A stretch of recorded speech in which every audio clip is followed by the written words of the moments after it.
عليكم ورحمة الله وبركاته. ازيكم يا بنات؟ عاملين ايه؟ النهاردة هوريكم المطبخ بتاعي. ده البوتاجاز، بوتاجازي اي كوك بامان.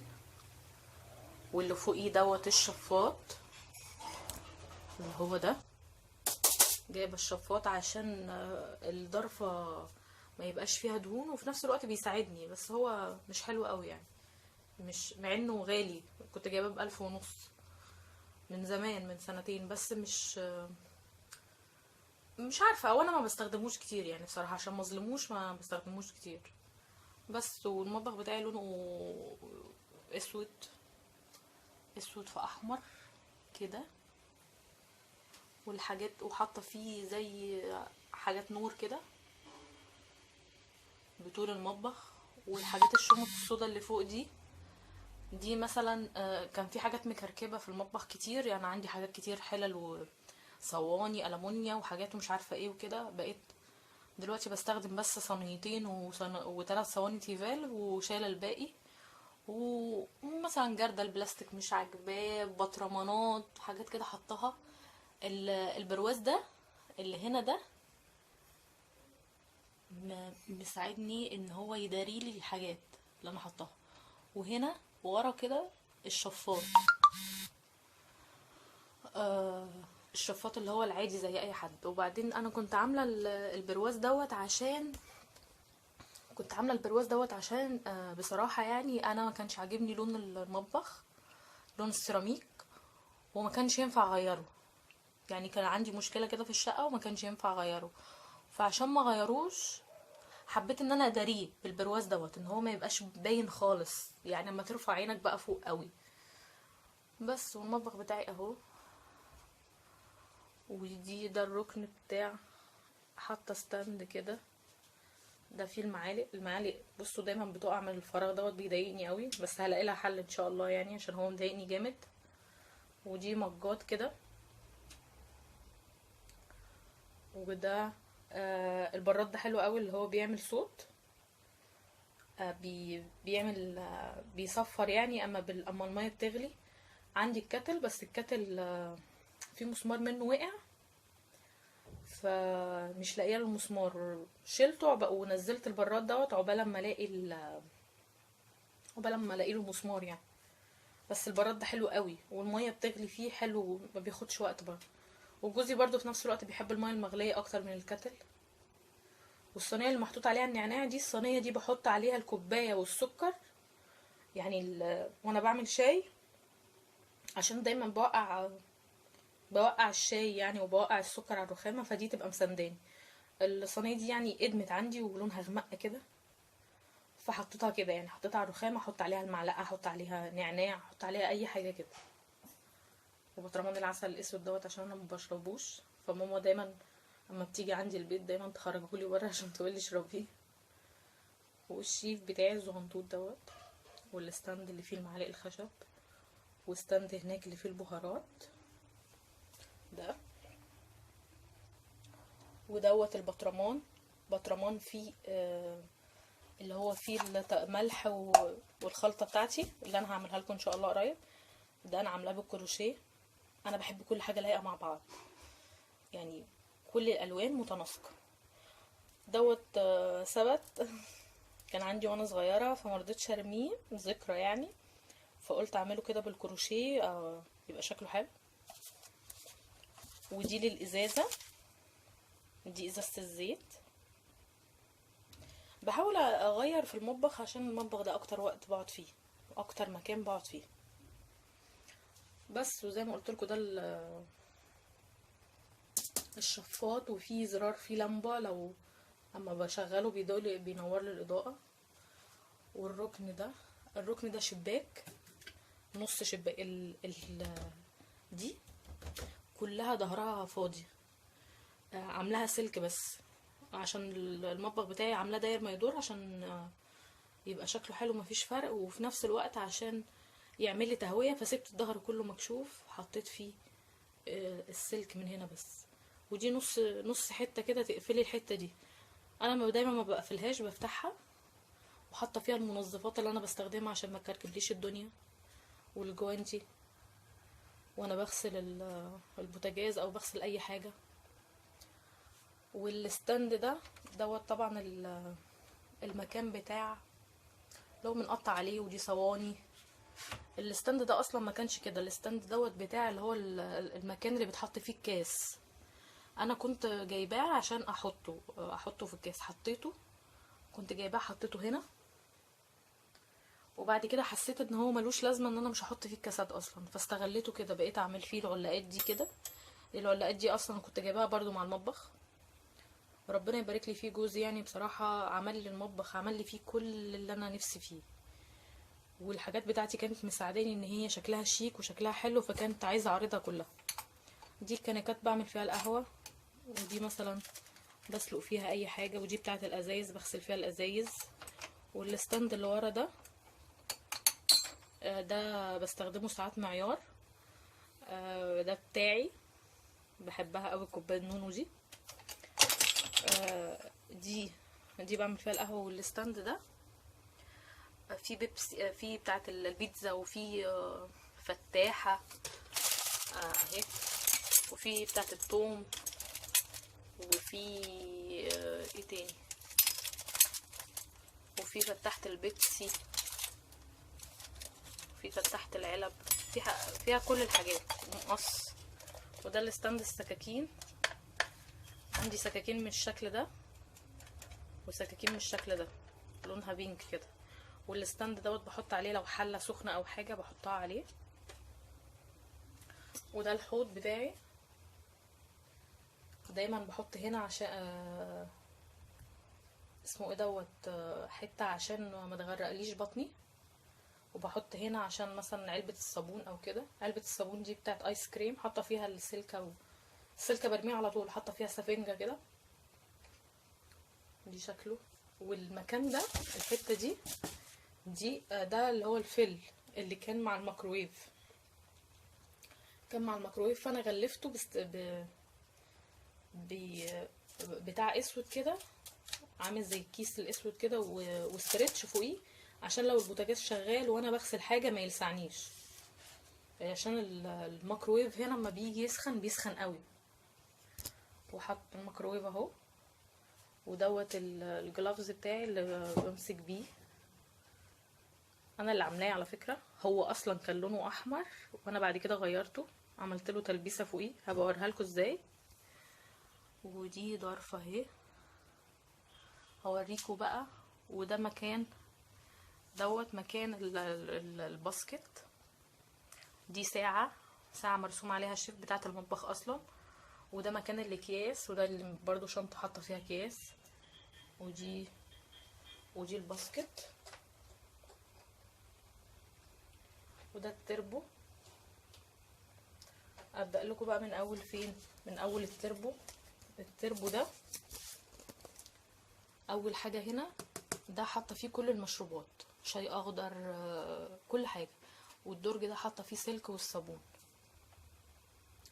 المكان ده اصلا كان المفروض يتحط فيه الغساله، بس انا بعد كده مرضتش احط فيه الغساله، شلتها عشان المكان ما يبقاش زحمه قوي في المطبخ، حطيتها في الحمام، فعامله لها الوصله اهي، بس غيرت رايي يعني. فجبت التربو الاحمر دوت عشان يليق على المطبخ وبس. المكان دوت بتاع مثلا الكيس الحراري، الاكياس اللي بخزن فيها. والستاند دوت مثلا حاطه فيه على قدي بصل، توم، اللي بستخدمه اليومي. انا بفرم بصل زي ما قلت لكم، بس ساعات بسيب كذا بصلايه كده، ساعات في اكل ما بيحتاجش ان انت تفرمي بصل.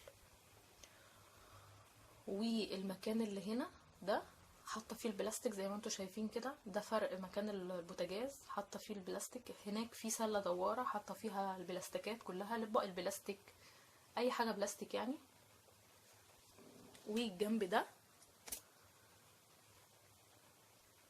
الجنب ده حاطه فيه، اوريكم حالا دلوقتي. الجنب ده اهو، دي حله خدتها من ماما. ودي الصواني اللي انا بستخدمها، غلاية اللبن، صواني البيتزا، طاسات تيفال، الحاجات التيفال يعني، مبشرة. تحت الاتنين الهون. هنا مصفى اللي هي بتاعت المكرونه، الحله الضغط دي، ومبشره كمان. عندي يعني جبت اتنين، واحده مثلا لو عايزه الفاكهه، واحده للكده. ودي صواني التقديم، لان ما بقدمش في صواني بلاستيك.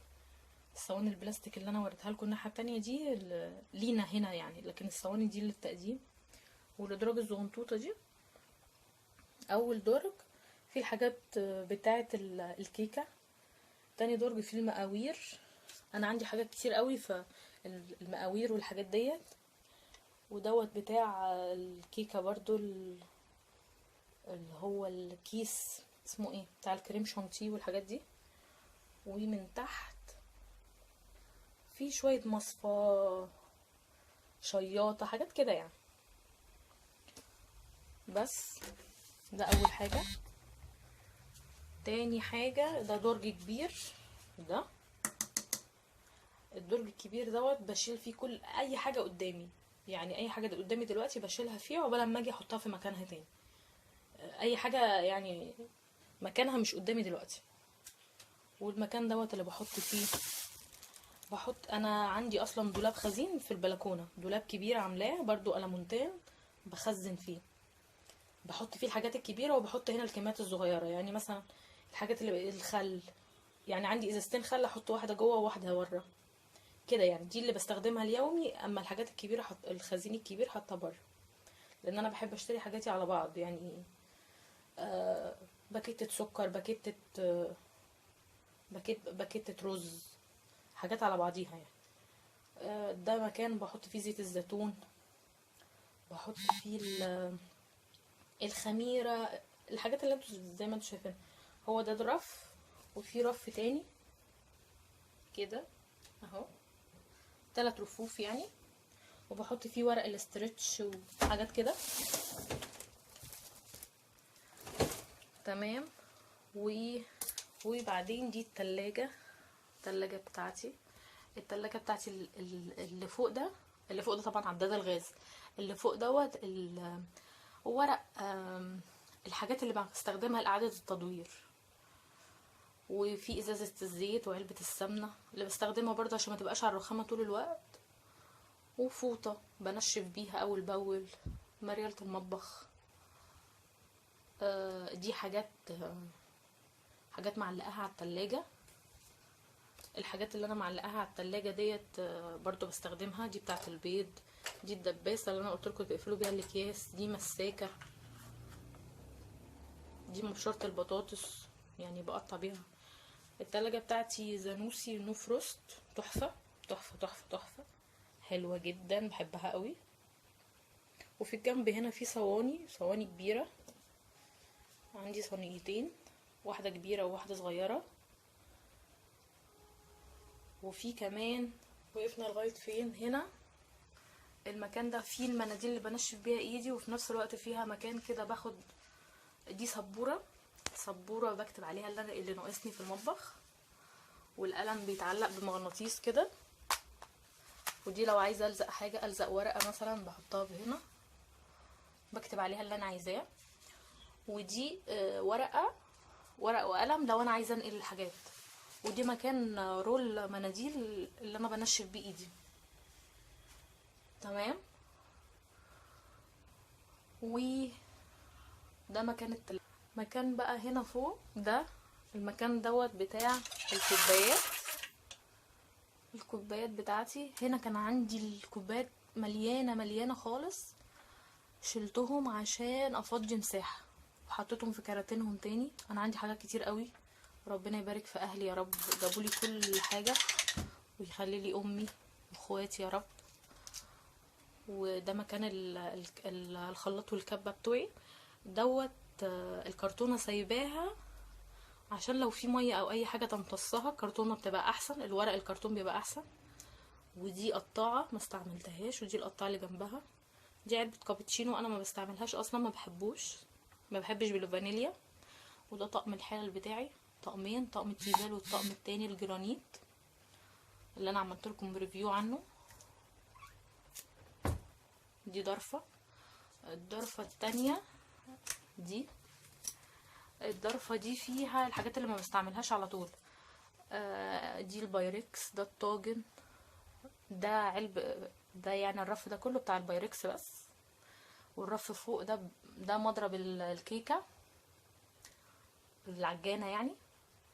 ودوت الصواني والحاجات القوالب والحاجات ديت. والبن والكاكاو والحاجات ديت ما بستخدمهاش على طول. واليانسون اللي فوق دوت انا عندي واحد تاني بستخدمه، وده اول لما التاني يخلص يعني بستخدمه. دول الحاجات البايركس دي. البايركس ده حلو قوي. البايركس ده على فكرة احسن حاجة انا جايباه من هنا من عندنا. ودي قطاعة برضو، قطاع الخشب. البايركس دوت جايباه واحدة واحدة. اما تشتري كل واحدة لوحدها احسن بكتير، وليها غطاها. شارية كل واحدة لوحدها، وتقيل ونوع حلو قوي ونظيف، تحفة يعني. اهو. والجزء التاني ده بقى اللي مكركب شوية. زي ما انتوا شايفين دي القطاعة، قطعت الحاجات اللي هي اللي بتعمل السلطة. ودي بتاعت الفشار. واللي جنبيها دي صواني بايركس مش عايزاها دلوقتي. واللي جنبيه دوت حماتي كانت جايباهولي هدية. دوت براد بس بيشيل الطفل او كده لو انتوا حطيتوا او بتعملي فيه اليانسون. ازاز حراري بايركس برضو. ودي بقية الطواجن. ودي علب البلاستيك اللي انا بستخدمها. وهنا دي عصارة البرتقال. واللي جنبيها ثواني اقول لكم ايه اللي جنبيها. حاضر. واللي جنبيها علبة الزبادي، مكنة الزبادي. جوزي كان جايبها لي هدية. عصارة البرتقال دي انا جايباها عشان ما بحب اكتر حاجة بحبها البرتقال، ان هو يتعمل عصير. اهي ماركتها حلوة قوي برضو، وحلوة جدا. كنود حلوة قوي قوي قوي، تحفة تحفة تحفة يعني. احنا دلوقتي في الشتاء والبرتقال هيطلع اكتر ويكتر، وهجيب لكم برتقال واعصره واوريكم وبخزنه برضو. وهنا الطواجن الزغنطوطة القصيرة، بعمل فيها رز بلبن، بعمل فيها حاجات. وهنا الطقم بالبلاستيك بتاعي. ودي الصفاية دي، ده الدرج بتاع الصفاية اهو، شايفينه كده اكتر اهو كده. وده الطقم بتاعي، طقم الميلامين، حلو قوي، هستخدمه على طول. مطلعه طقم واحد بس، الطقمه الباقيه شايلاها. فكره الورقه دي بقى حطاها دايما بعد ما ناكل بنقول الدعاء دوت. وعند خروج من المنزل وعند دخول الحمام معلقه عند كل مكان ورقه. اعملوها، فكره حلوه قوي. وانا بغسل المواعين برضو يعني بلم الاكل وخلاص كلت الحمد لله، فبقول الدعاء دوت الحمد لله الذي اطعمني، فبقوله وانا بغسل عشان دايما يفكرني يعني. والضرفة دي انا تعبت. الضرفة دي حتى فيها مجات، شوية مجات بتاعتي. وهنا برضو شوية مجات. وطقم هنا تقديم العصير. وهنا شبشق والكوبايات بتوعه، بعوزهم كتير في رمضان. ودول بتوع الرز بلبن المهلبية، مطلعه طقمين بس والباقي دول الحاجات اللي مطلعهم، والباقي في النيش طبعا. اما بعوز باخد منه. مش من الناس خالص اللي ما بستخدمش النيش، لا بستخدمه عادي، وعايزه اجدد بجدد. ده الحوض زي ما قلت لكم اهو. وبس. وده طقم توابل لوحده على بعضه. وده طقم فيه التوابل بتاعتي، فيه فوق فيه السكر والشاي وبس. السكر والشاي بس. بقية الحاجات بجيب السكر والشاي دايما يعني، دول بس اللي مش فتلة. بصوا دوت من ساعة ما كانوا يعني بنفرش الشقة، ده اتكسر منه. ده طقم معلقاه على ستاند كده. الستاند ده كنت جايباه عشان اعلق فيه حاجات كتير. استخدمته ان انا علقت دي كمان عليه عشان ما تبقاش على الرخامة. وده مكان بقى التوابل بتاعي، فلفل، قرفة، الحاجات اللي بستخدمها اكتر، كمون، شطة. ودي استند المعالق، شايفين متكركب وجميل ازاي. بيضايقني جدا. المعالق بتفضل تقع من هنا، شايفين كده ودي الرخامه بتاعتي. الرخامه بتاعتي لونها اسود، بحبها قوي، بلمعها بمستر ماسلز، حلو جدا جدا. لونها سودا عشان تمشي. الرخامه دي غاليه جدا، المتر منها ب500 جنيه. اغلى نوع رخامه يعني. بحب بقى يعني، جبتها عشان طبعا تليق. جوزي الله يبارك له بصراحه هو اللي كان عامل المطبخ كله وعامله كويس قوي وبس. وانا بقى اللي جبت الحاجات دي كلها اللي موجوده فيه. ودي الحاجات اللي انا معلقاها على التلاجة برضو. جايبه مغناطيس كده وحطاه كده، وده فوق التلاجة بحط الزيت والسمنه والحاجات دي اللي انا بستخدمها، وما بحطهاش على الرخامه. وبس. هو مطبخي مش كبير ومش صغير صراحه يعني، هو ولا كبير ولا صغير زي ما انتوا شايفينه كده اهو. الحمد لله الحمد لله، ولا كبير ولا صغير، زي الفل، متوسط. في كل يعني لامم كل الحاجات اللي انا محتاجاها. يعني مش كل حاجاتي لان حاجاتي كتير، بس لامم كل الحاجات اللي انا محتاجاها كلها. واخد لي كل حاجه، وشكله حلو وعجبني. ذوقي وذوق جوزي، احنا الاتنين مختارينه مع بعض، الاحمر والاسود. وما شفتش كتير عامل اللونين دول مع بعض، بحبه قوي. وانا بحب شقتي قوي كلها لان مختارها بنفسي، ودي احلى حاجه ان انتي تختاري شقتك بنفسك، لان انتي هتعيشي فيها اكتر من جوزك على فكره. فحاولي تعملي كده. ودي الرخامه. الميكرويف ده بقى اللي بيضايقني شويه، ساعات بحب عايزه اشيله. اتبهدل مني في اول الجواز، كنت بستخدمه على طول في كل حاجه، بس بعد كده دلوقتي مبقيتش اسخن فيه الا عيش بس، وبقيت استخدم البوتاجاز التاني. لان البوتاجاز بتاعي كان فيه مشكله، كان فيه ان انتي تدوسي على زرار الامان شويه من الفرن تحت لغايه ما يولع، ما كانش راضي يولع. جبت الناس راضي سلكوه وبقى شغال زي الفل دلوقتي. فدوت مش محتاجاه قوي، بس برضو بسخن فيه العيش، بعمل فيه الحاجات الاكل جايبه جاهز بسخنه فيه كده يعني. وده نعناع وبس. وده مكان حاطه فيه الاكياس انا اللي عاملاها بايدي برضو. انا بحب الكروشيه وبحب اليق كل حاجه مع بعض. احمر في المطبخ بتاعي، احمر في اسود، بحب اجيب الحاجه احمر في اسود. تلاجتي اهي زانوسي 16 قدم تقريبا مش فاكره بصراحه قد ايه، بس هي جميله ونو فروست وما فيهاش ريحه ولا فيها اي حاجه اهو. بصوا هنا من فوق، بصوا مليان حاجات، بس دايما بحطهم في الجناب عشان اما بتحطي الحاجات في الوش تحس ان المطبخ مكركب، لكن في الوش مش باين ان في حاجه. في الجناب مش مهم، مفيش حد بيبص في الجناب، بيبص في الوش على طول. اما الضيف يكون عندك ولا حاجه، حد جاي يشيل معاكي كوبايه يساعدك بس. وده مطبخي المتواضع، مطبخي ولا كبير ولا صغير. بحبه جدا جدا. الشفاط اللي عندي اللي فوق البوتاجاز ده، على فكرة كان في منه المدخنة ارخص، اللي هو الشفاط اللي بالمدخنة، بس ما حبيتهوش. جبت دوت عشان في نفس الوقت يحميلي الضرفة، وفي نفس الوقت انا شقتي يعني مكتومة شوية. المطبخ يعني مفهوش شباك باين، فقلت يساعدني. بس هو بصراحة مش مساعدني ولا حاجة، هو كل اللي عامله ان هو حميل الضرفة من تحت، مش اكتر من كده وبس كده. وده الحوض بتاعي، ما عملتوش اللي هو بالجنب في حتة سلستين كده، لا عملته حتة بس كده حوض بس، ما عملتش فيه اكتر من كده بس. لكل الناس اللي طلبوا المطبخ بتاعي اهو. ودي حاجاتي في المطبخ، وده ترتيبي على طول. مخليه الحاجات متبقاش كتير قوي على الرخامة عشان ما تضايقنيش وما تضايقش عيني، لان ده اكتر مكان بقف فيه كتير. وساعات بجيب الراديو وبحطه هنا. جايبه راديو صغير كده بيتحط فيه هاند فري، بيتحط فيه قصدي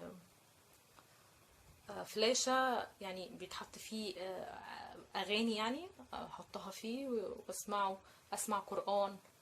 انا الحمد لله بحفظ قرآن، فبحطه جنبي عشان احفظ القرآن واجود كده يعني بس. ودي شكل النجفة بتاعتي اللي فوق، لمبة فيها محروقة. موقف فظيع حصل لي في جواز. اول حاجة كنت شايلة عصير رمان في التلاجة، وبعدين خلاص بقى جوزي قرب يجي من الشغل، كنت شايلاه في التلاجة عشان يسقع، عملته تمام. جوزي بيحب العصاير قوي، فقلت اما اطلعه بقى عشان هو قرب يجي احطه مع الاكل. برج الازازه، فطبعا لما بترج الازازه بتفرقع، رجيت الازازه راحت مفرقعه في المطبخ كله. كان منظر رهيب. كنت قعدت ربع ساعه واقفه كده مش عارفه اعمل ايه، مش عارفه اعمل ايه، يعني ابدا منين. كان موقف رهيب، بس عدت على خير يعني. المطبخ بقى طول الوقت ايديا فيه وبطوقه وبمسحه. اكتر مكان بيتوسخ اللي هو المكان اللي فوق البوتاجاز طبعا، واللي جنبيه الضرفتين دول على طول بيتوسخوا من الزيت. بس احاول بعملهم بفلاش بسلكه، على طول بدعكم. ودايما ليقي الحاجه مع مطبخك عشان ما يضايقكيش في عينك. وبس. وده مطبخي، والسجاده بتاعتي لونها احمر برضو. وده الرول اللي بيتفرش كده، انا فرشاه عشان لو وقعت حاجه من على الرخامه. لونها احمر برضو في اسود. بحب كل حاجه تبقى لايقه مع بعض، انا كده. بس يا رب يكون مطبخي المتواضع عجبكم. مطبخي ولا كبير ولا صغير، الحمد لله.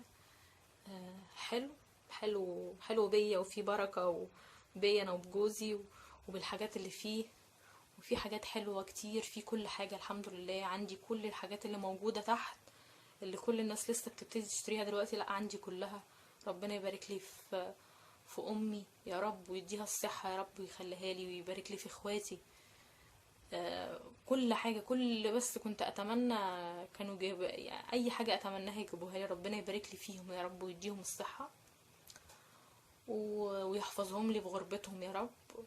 وعندي كمان جوزي ربنا يبارك لي فيه، مفيش اي حاجة بقولها ما بيجيبهاش. ربنا يا رب يبارك لي فيه ويسعده ويفرح قلبه كده، ويديله الصحة، ويديلهم الصحة كلهم، اخواتي وجوزي وامي وكل شباب امة محمد وكل امهات المسلمين يا رب يا رب. بس يا رب تكونوا اتبسطتوا فيه. واي عروسة عايزة شكل جديد للمطبخ، الشكل ده حلو قوي ومش بيضايق في التنظيف على فكرة، شكله حلو جدا. واي ما بتعملي فيه اي تنظيف بسيط بيبان عليه على طول. بس يا رب يكون الفيديو النهاردة عجبكم. وعلى فكرة صحيح، في اول المدخل كده انا حاطة الباسكت بتاعي وحاطة فيه لزق كده على الحيطة، بس لقيته مش حلو ما كملتش بصراحة. وحاطة المكان الباسكت اللي هو الكبير، وفرشة تحتيه برضو بتاع الرول دوت. الرول ده بيجيبوه برضو من مكان الراجل اللي عنده الاسترتش واللزق والحاجات دي، بيبقى عنده الرول ده. بس يا رب يكون مطبخي المتواضع عجبكم، ما كنتش طولت عليكم. في ناس كتير قوي قاعدوا يقولوا لي انا عايزين يشوفوا المطبخ، عايزين يشوفوا المطبخ. ده مطبخي المتواضع. يا رب يكون عجبكم. نشوفكم ان شاء الله في فيديو جديد وحاجه جديده. وما تنسوش اللي استفاد من اي حاجه في الحاجات ديت او استفاد من الفيديو يدعي لي. وما تنسوش تعملوا لي لايك وشير واشتراك في القناه، وتكتبوا لي كومنتاتكم جميله. وربنا يبارك لي فيكم يا رب. والسلام عليكم ورحمه الله وبركاته.